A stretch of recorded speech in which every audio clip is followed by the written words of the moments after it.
দেখেছি নিরীহ উলামায়ে কেরামদেরকে আদালতের চত্বরের মধ্যে রশি বেঁধে টানা হয়েছে, ঠিক কিনা?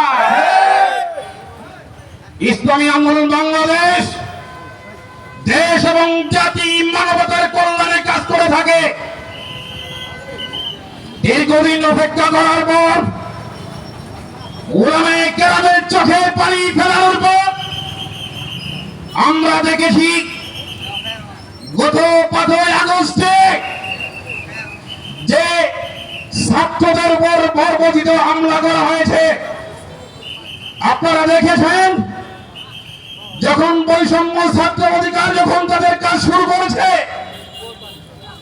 মানুষ যখন তার বাক স্বাধীনতাকে ফিরে পাওয়ার জন্য মানুষ পাশ বলে নেমেছে, আমরা কি লক্ষ্য করে দেখলাম আমেরিকার সোনার ছেলেরা মাথায় হেলমেট পরে প্রকাশ্যে দিবালোকে আমাদের ছাত্রের প্রতি আক্রমণ করেছে, ঠিক কিনা?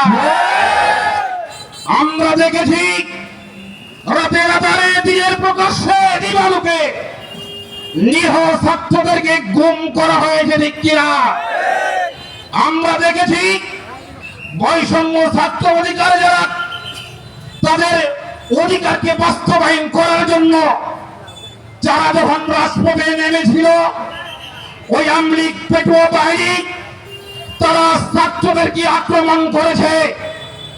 এই নিরীহ নিরস্ত্র ছাত্ররা তাদের কাছে